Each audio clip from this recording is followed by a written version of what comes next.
Hi, this is your Forex update for June the 15th, and the first pair that I wanted to look here is the Aussie US dollar, and what we have here is the weekly chart, and this is going back, just this little gap here is this is 1 year, and then this is now 2010, and the Aussie never actually broke through the weekly cloud, so that means that it did continue to hold some strength, even though it did turn down on all the other time frames.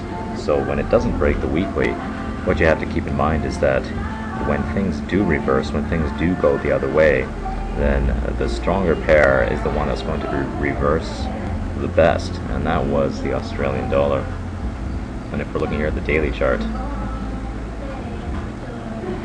it broke the daily back at the beginning of May, and this is not really one that I'm looking to trade here based only on the daily, because the daily has not crossed the cloud. But if we're looking at the 240 chart,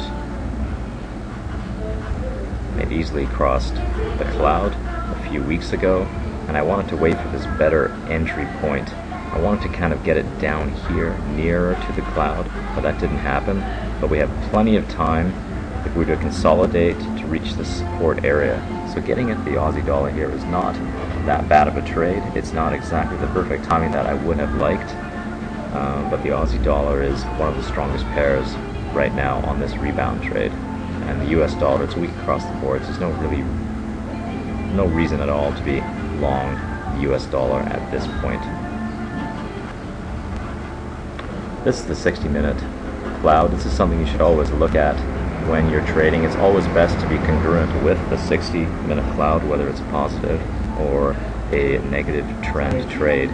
This is a counter trade, and it's confirmed by the 240 and the 60, so that's enough to sort of look to be going the other way than we were the past 2 months when everything was bullish the US dollar. This is the Euro US dollar 240-minute chart, and this is something to really get pretty bullish on, moving up from the 60 and 240.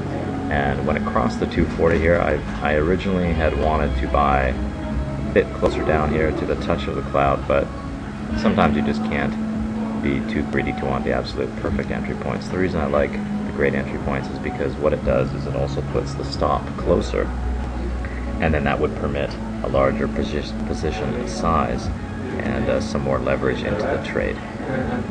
But here on the 240, Euro looks good. Going here to the 60 chart, Euro looks good.